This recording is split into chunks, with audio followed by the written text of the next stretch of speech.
Yes. Hello, friends and listeners. Welcome to Mind Power Meets Mystic. I'm Michelle Walters. I'm the Mind Power part of our program, and I am joined by my podcast pal and buddy, Cinthia Varkevisser. She is our show mystic. We are excited to be continuing our chakra series this week, and we have a special guest with us today. Dr. Theresa Myers brings over 20 years of physician experience to her telehealth practice called Inner Rhythm Health. She specializes in metabolic health, midlife women's health, and personalized bioidentical hormone replacement therapy.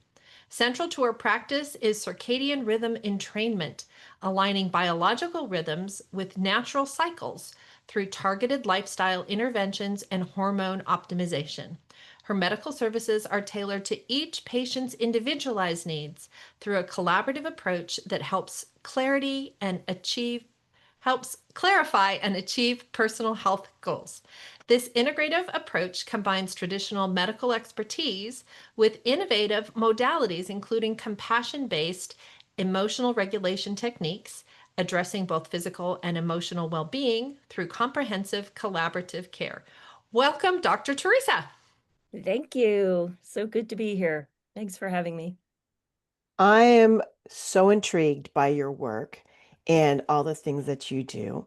I would love to know a little bit more about the compassion-based emotional regulation techniques, because we know growing up in the United States, we know about the Western traditional medicine. So this little piece, and I grew up with I'm 58. So I think I had gone to doctors that were smoking as they were giving you their things and Prescriptions. Yeah. prescriptions, and they were overweight while they were telling us all the things that we needed to do. So please tell us more about this part, because I don't think people have caught up to this part of the medicine. Yeah. Oh, thank you for that question.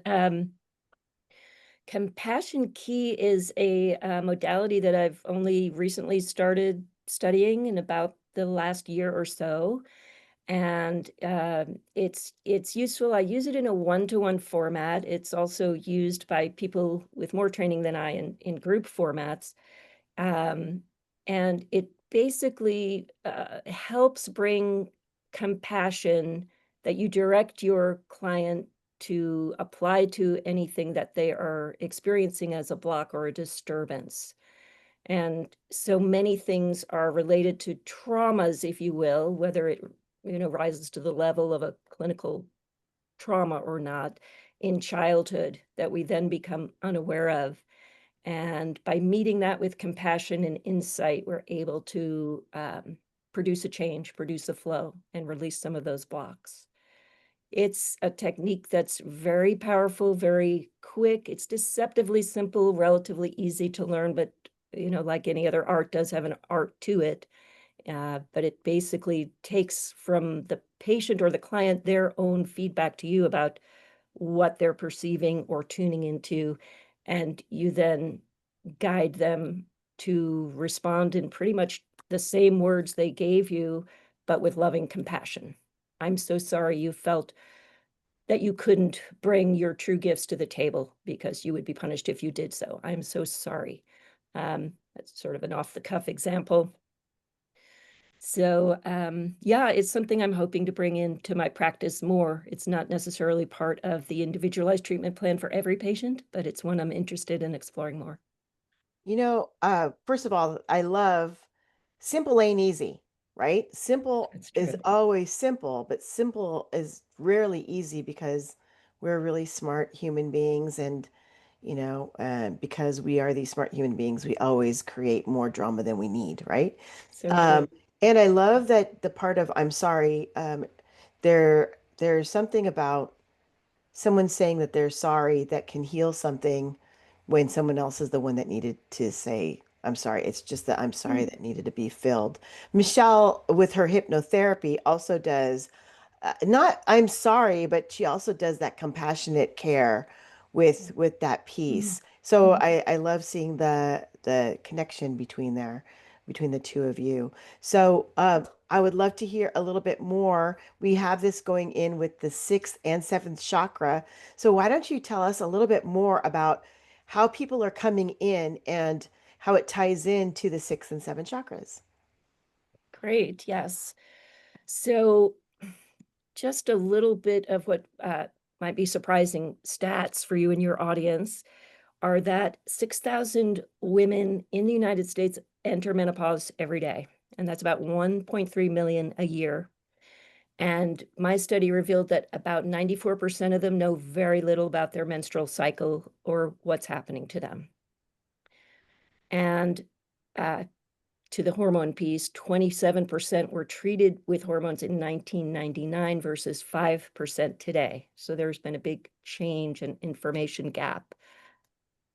What they are experiencing is a seismic shift, and we come to a stage in this stage where we need to confront how in tune or not we are with our inner rhythms. And these are rhythms that we basically evolved with as a species over 350,000 years. And that involves things like early morning sun exposure and early morning protein and social connection and rhythms that were in alignment with the planetary rhythms. And over about the last 150 years or so, we've incorporated these huge shifts we haven't had time to evolve with, such as electricity and 24/7 life cycle stresses, et cetera. That in combination with conditional or cultural conditioning, which I believe we all experience, but women especially, teach us to tune out our inner needs, our inner rhythms in order to give and produce and so forth with this new cycle. So, what our bodies are calling for with these symptoms, these very uncomfortable symptoms for many women, over 50% of perimenopause, is hey, it's time to tune in, change your game, tune into the new rhythms, which are really old rhythms, but that you've been overriding can no longer override when your hormones decline. So we go from there into an individualized treatment plan that involves physiological cycling hormone replacement therapy and also those individualized interventions that sort of come up in the process of doing a complete assessment of the patient. So what her needs and goals are, in addition to the clinical symptoms, will help us start to create a plan that entails early morning sunlight and early morning protein and movement and creativity and social. There's a whole, blend, of course, of things that we want to support ourselves and our patients through this phase of life. I think that's really cool. I think we're still learning more about who our listeners are, but I suspect a fair number of them are in the age range of the kind of things you're talking about, Dr. Theresa. And I know for me, do I feel like I knew everything there was to know? And I am like a researcher. I am like a person who wants to know things. But do I know kind of what all the things are going on with the person's body? No. And I'm also very intrigued, I think partly because I love nature, to think about this time that we're in right now, where you're talking about, yeah, the last 150 years we've had the industrial revolution, the technology revolution. We have people Yeah. staying up all night and people listening to the news 24/7. And I mean, I see it in my practice where people just, I think, get to be overwhelmed. People are just Yeah. overwhelmed by things. And I'm Yes. kind of curious how you work with your clients and patients to to manage that overwhelm, either from a physiological standpoint or from a spiritual or mental standpoint. Mhm. So usually the first fundamental step is sleep, and most people, in fact, across the age range, the most common complaint patients come with is fatigue, just total fatigue. I don't have enough energy. Why? If I'm getting enough sleep, I'm still not rested, or I'm not able to sleep. So this is fundamental to health, and it's also a sign that your circadian rhythm is needing adjusting. So we'll start with that with small steps, and that does involve the early morning sunlight. I try to get people up for sunrise. Some people find that extreme, but if they can, I get them to incrementally work back towards that. And that gives you enough of the full spectrum of sunlight that helps cue your clock, and it will then set the time you're going to wake up naturally the following day. And it, may take a few days. It's surprising how short a time it can take if you do implement this. And it's starting with the wake up time, not so much the sleep time. You don't want to necessarily lie in bed not sleeping for more than 15 minutes or so without getting up, but you fall asleep when you want to, but you get up at the time that we're shooting for. We're incrementally moving back for, and then getting that sunlight. And I mean, in the sun, so not through a window, not through sunglasses, getting sun photons on the retina. And this programs the clock. I Early think morning it's good for your protein. eyes too. It can help the eyes as well. Yeah. Yeah. Like I've read that, and I don't know if this is accurate or not, but I've read that one of the reasons why folks hypothesize that so many of us are nearsighted and having as many eye challenges at this Right. moment in history is partly because we don't spend as much time out of doors. And with that, practicing different focal lengths and getting those sun rays and that kind of thing.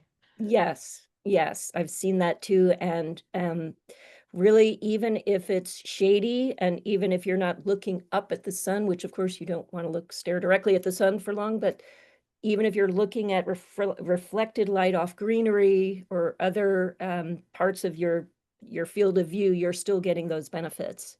So very, very important, very interesting people working in that field as well, ophthalmologists. And so I always recommend, in addition to the early morning sun, that you wear blue blocking glasses. And that's what I have on now for working in front of screens. These are yellow toned, but after sunset, I'm wearing orange or red blue blockers so that that excessive blue light, that's a limited and excessively blue spectrum from screens and indoor lights, isn't resetting my clock and affecting other aspects of my health. Good to know. Yes. Yeah. I keep my red and orange blockers right on the bedside table, so they're available to put on if I'm in there at sunset, and if I get up in the middle of the night, I put them on before walking out to the bathroom or what have you. But those are incredibly significant. I've had patients improve just by doing those steps, being intentional about it and consistent, and bringing in the morning protein as well. So those are the two most powerful signals to the body clock, the light and the food timing. I love that you talk about the inner rhythms, right? Going outside um and the sixth chakra is about inner wisdom and intuition. So really paying attention to what's happening inside you as well as um sensing the symbols around you, right? So what I'd love to hear are some changes that happened with your clients as they started listening to their inner wisdom, or you've set them up on this program and then they started listening to their inner or recognizing that they do have an inner wisdom. Right. Um, so yes, I've had a number of patients pretty similar that I could almost describe as a composite patient, who were very used to being very high efficiency people. They could go, go, go. They could only sleep for 6 or 7 hours and still be on their game, giving presentations, being sharp, being productive, enjoying that lifestyle and that energy level, who suddenly hit this wall. And it's like I'm sleeping 8 hours, or at least I think I'm in bed for 8 hours, but I wake up unrested and I feel like I'm walking through molasses and I'm starting to lose my train of thought or search for a word. And this is very distressing, to all of us, but particularly women who are in that sort of type A personality or high stress environment. And they, again, sometimes within days to a week, said, wow, I cannot believe what a difference this makes. Clearly, I was much more tired than I even realized, and I forgot what it feels like to be wide awake. Um, So that's also a motivating factor, right? You're not going to slip up too often because you've got that instant feedback about how much worse you feel when you do, which means pretty much staying on the same schedule over the weekend too, not sleeping in on the weekend, and eliminating some other things like alcohol or severely cutting back anyway. Those mess with the hormones.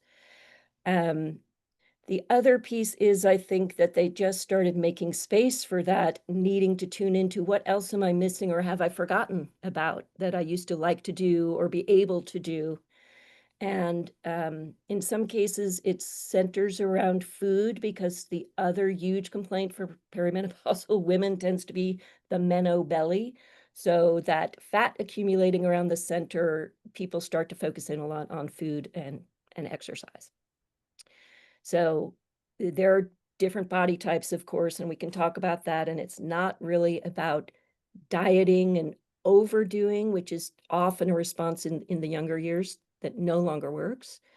But it's more about adapting a more forgiving approach to yourself and acceptance of what your body needs to change if needed. There's definitely a place for muscle growth and development that a lot of people, especially women, do not do. But it's also tuning into what is your body telling you, and this works better for some than others. But what do we want in terms of color, in terms of seasonal foods? What are our cravings telling us? That can tune into other emotional things as well, or simply physiological things. I Craving have a chocolate might question. be. Mhm. I have a question, Dr. Teresa. Can you help us, like, you mentioned sort of a composite patient, but can you think of maybe somebody from your practice who showed up with, oh, a litany of of things going on, and what your approach and results were working with that person? Yes. So Sarah was one patient who pretty much fits what I just said. She ticked most of the boxes, actually. She was a very high functioning executive who had hit this wall, was distressed by it, had some family things going on as well. Typical, midlife sandwich generation, the older generation they're taking care of, and the younger generation not quite out of the nest yet. So things going on there. And she had some weight gain that she was very uncomfortable with. She had a recent divorce, relatively recent divorce, and felt like she needed to get back into the dating game while being off her game and dealing with this excess weight and sort of the symptoms that go along with that. So we did start, of course, we do labs and all of that to verify kind of the hormone levels, et cetera. She already knew she was perimenopausal, having irregular periods.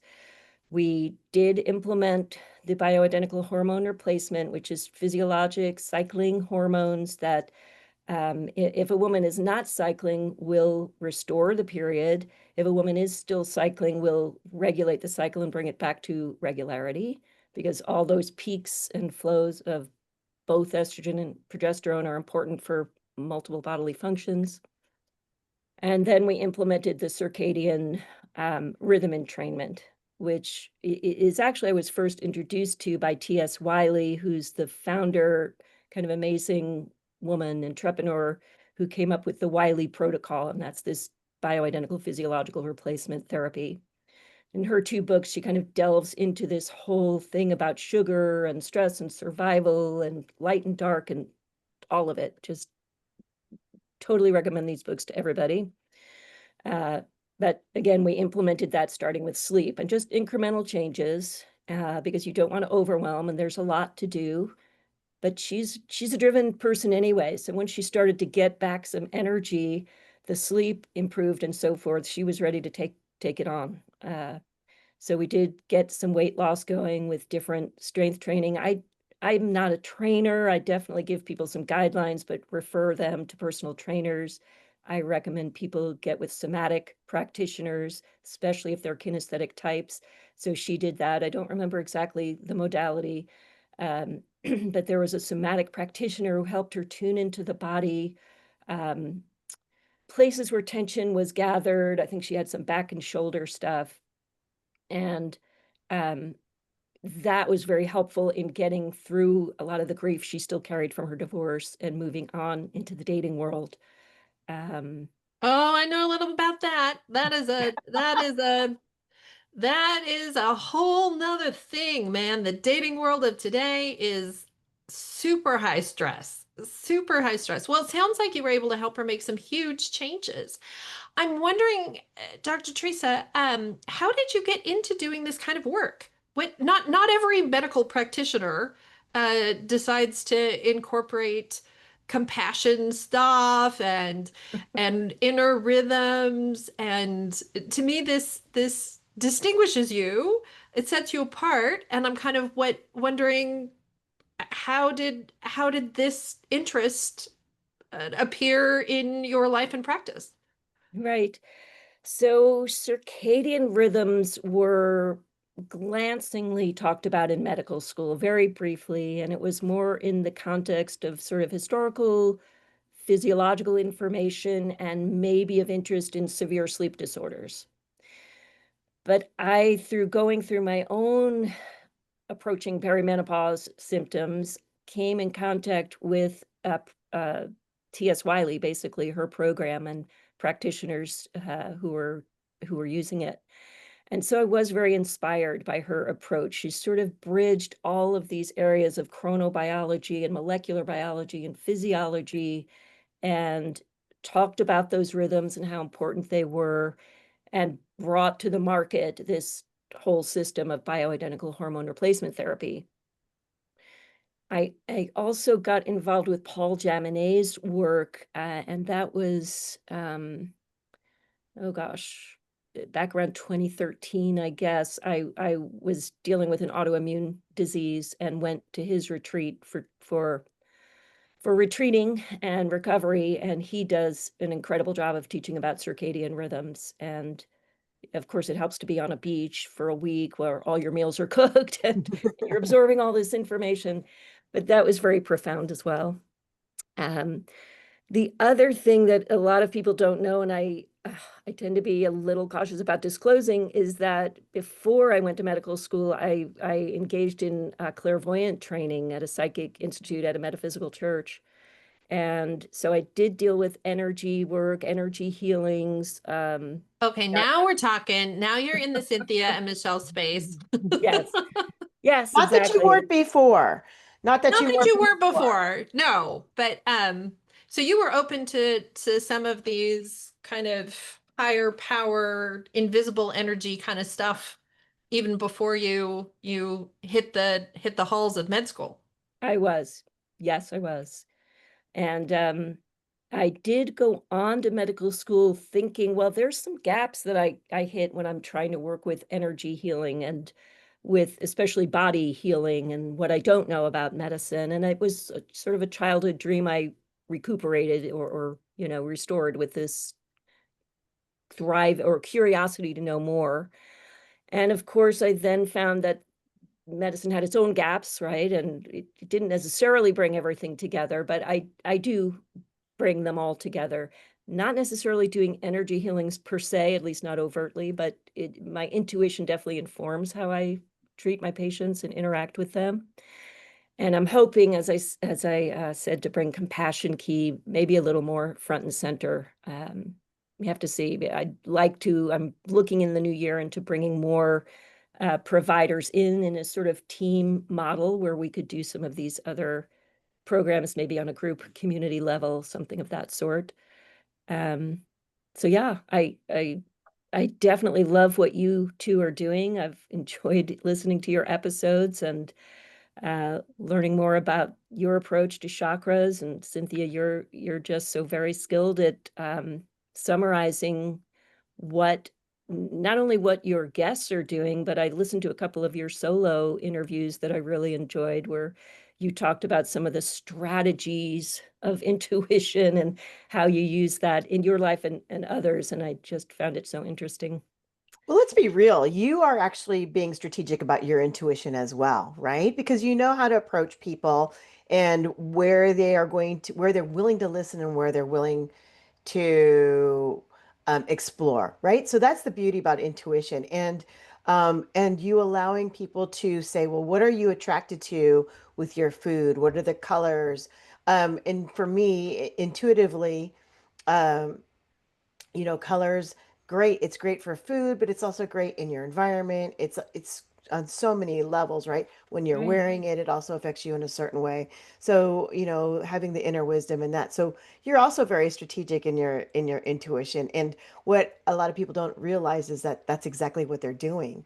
So I applaud you for the work that you're doing and how you're doing it, and that you have a lot of structure around your work, and there's space for your clients to really get in touch with what they want so that they are wholly healthy, right? WHOLLY, wholly healthy. So really, really excited about that. And while we're at it, what have you got going on or coming up that our clients can get to know you a little bit better and connect with you? Anything like that?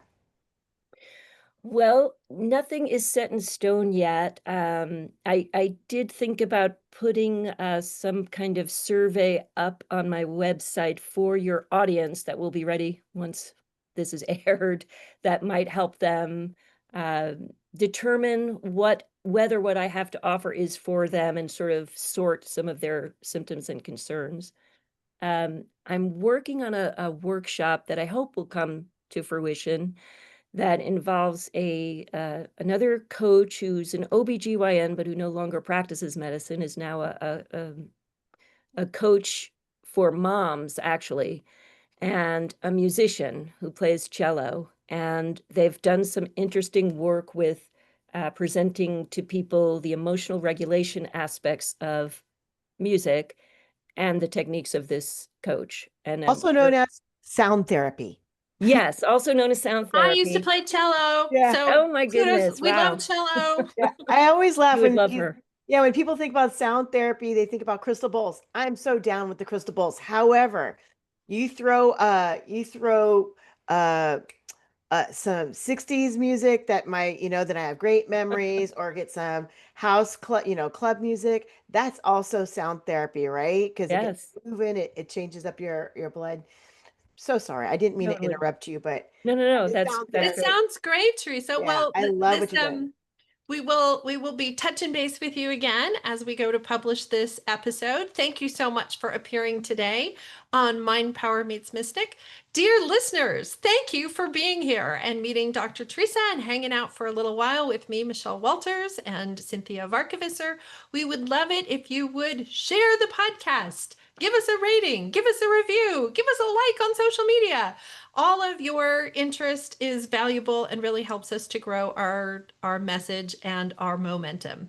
Thank you all and have a great day. Bye. Thank you, Michelle and Cynthia.